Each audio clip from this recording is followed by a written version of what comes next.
Selam dostlarım, Kriptomen kanalımıza hoş geldiniz. Bu videomuzda sizlere Hamster'dan bahsedeceğiz.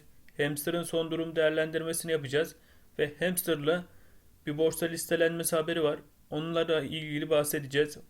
O borsa ile ilgili sizlere bilgiler vereceğim ve güncel kripto piyasasından bahsedeceğiz. Videoya geçmeden önce bir hatırlatma yapmak istiyorum. Buradaki anlatacaklarımızın hiçbiri yatırım tavsiyesi değildir. Yapıp yapmamak tamamen sizin kararınızdır. İlk öncelikle Bitcoin ile başlamak istiyorum.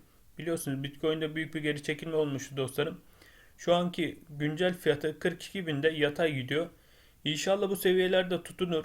Bu seviyelerde biraz yatay gittikten sonra hacim topladıktan sonra tekrardan yükselişlerine devam eder diye düşünüyorum dostlarım. Biliyorsunuz Bitcoin yükseldiği zaman bizim hamsterımız da yükselmeye başlıyor yavaş yavaş. Bitcoin ufak bir yeşillenme oluyor dostlarım. Buradaki diğer altcoin'lerde de gördüğünüz gibi hemen bir %1'lik artışlar gösteriyor ama bu artışlar tamamen önceki düştüğü seviyeye geri gelmeye çalışıyorlar. Herhangi fazla bir yükseliş, ekstradan bir yükseliş yok gibi dostlarım. Dediğimiz gibi Bitcoin buralardan dönmesini bekliyorum ben. Benim hedeflerim zaten 43 bine kadar düşer demiştim. Benim bekletimin daha altına düşmüş durumda. Buralardan toparlanırsa çok güzel olur diye düşünüyorum dostlarım. Hamster coin'imize de geçecek olursak, Hamster coin'imizde de durumlar aynı dostlarım. Gördüğünüz gibi o da Bitcoin ile ilgili bir düşüş yaşadı. Bitcoin'i şu an takip ediyor gibi. Düşüşten sonra o da 1300 fiyat olarak 1300'lerde yatay gitmeye devam ediyor dostlarım. Hamster coin'imizin şu anki güncel fiyatı önünde 7 tane sıfır var. 1301'den işlem görüyor. Yani Hamster coin Bitcoin hareketlendiği zaman ufak ufak o da eski seviyelerine gelecektir diye düşünüyorum. Ben önceki videolarımda da belirtmiştim dostlarım. Ben bu düşüşlerde kesinlikle bir satış yapmam. Elimdeki malı satmam diye. Aksine ben elimdeki malı daha çok yükseltmeye çalışırım dostlarım. Ben bu seviyelerden bir ufak bir alım yaptım. Bir ekleme yaptım portföyüme.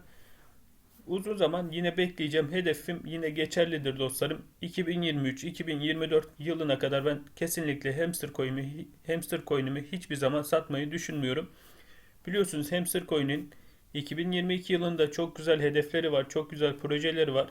En azından onların birkaç tanesini göreceğim dostlarım. Bakalım aktif güzel bir şekilde çalışıyor mu? İlerleyen zamanlarda ve o 2023-2024'ten sonra daha uzun vade tutabilirsek tutacağım dostlarım. Hamster Coin'imizin biliyorsunuz bir borsa listelenmesi çıktı. Ocağın onun da bir borsada listelenecek dostlarım. Sizlere şimdi onunla ilgili biraz bilgiler vereceğim. Hamster Coin'imizin resmi Twitter hesabına giriyoruz. Resmi Twitter hesabında burada paylaşılmış.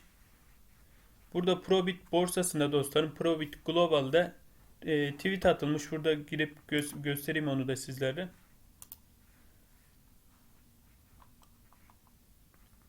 Şu an Probit borsasının 73 bin abonesi var Twitter'da dostlarım. Pardon. Biraz aşağılara indirdiğimiz zaman Probit borsasını burada etkinliklerini görebiliriz.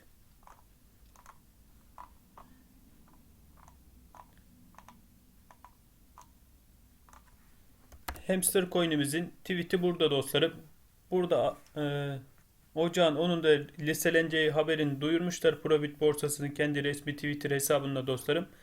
Probit borsasına girip baktığımız zaman burada görebilirsiniz dostlarım. Burada gördüğünüz gibi 700'den fazla coin var ellerinde. Piyasaları 1000. Gerçek grafikte top 20'de dostlarım. Aylıkta 20 milyon pardon 2 milyon kullanıcısı var Probit borsasının. Bu tarz borsalar biliyorsunuz burada listelenmesi dostlarım bizim hodl'umuzu, holder sayımızı arttırır. İlerleyen zamanlarda bununla ilgili bir etkileşim olur diye düşünüyorum dostlarım.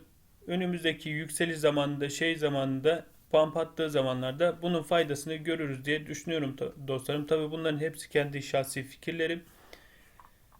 Buraya girdiği zaman ufak ufak kendi hacmini yükseltir, kendi holder sayısını yükseltir.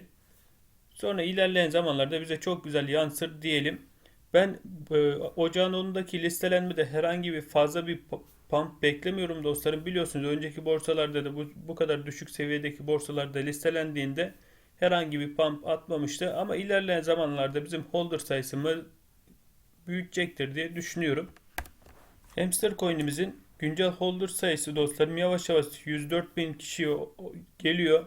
Biliyorsunuz piyasanın düşüklüğüyle, Bitcoin'in düşmesiyle, Hamster Coin'in düşmesiyle birlikte yatırımcı çok fazla gelmiyor. Çok ağır hareket ediyor şu an Hamster Coin'imizin holder sayısı artışı dostlarım. Ama piyasa döndüğünde ilerleyen zamanlarda ben çok güzel holder sayısına ulaşacağını düşünüyorum. Zaten bizim amacımız hodl yapmak, uzun vade elimizde tutmak, uzun vadede bize ne kadar kazandıracağını göreceğiz ilerleyen zamanlarda. Market cap'e bakacak olursak dostlarım, piyasa değerinde de bir düşüşler var. Biliyorsunuz önceki piyasa değerine göre şimdilerde bayağı bir düştü dostlarım. Bu piyasanın kendi kripto piyasasının düşüşüne de bağlıyorum ben bunu. 52-53 milyon dolardan yaklaşık 32 milyon dolara düşmüş durumda. Ama ben bu düşüşleri fazla etkileyeceğini düşünmüyorum. İlerleyen zamanlarda bu tekrardan yükselişlerine geçecektir diye düşünüyorum dostlarım. Bu videoda anlatacaklarım bu kadar. Videoyu beğendiyseniz kanala abone olup videoyu da like atarsanız bizi de desteklemiş olursunuz. Hoşça kalın, sağlıcakla kalın.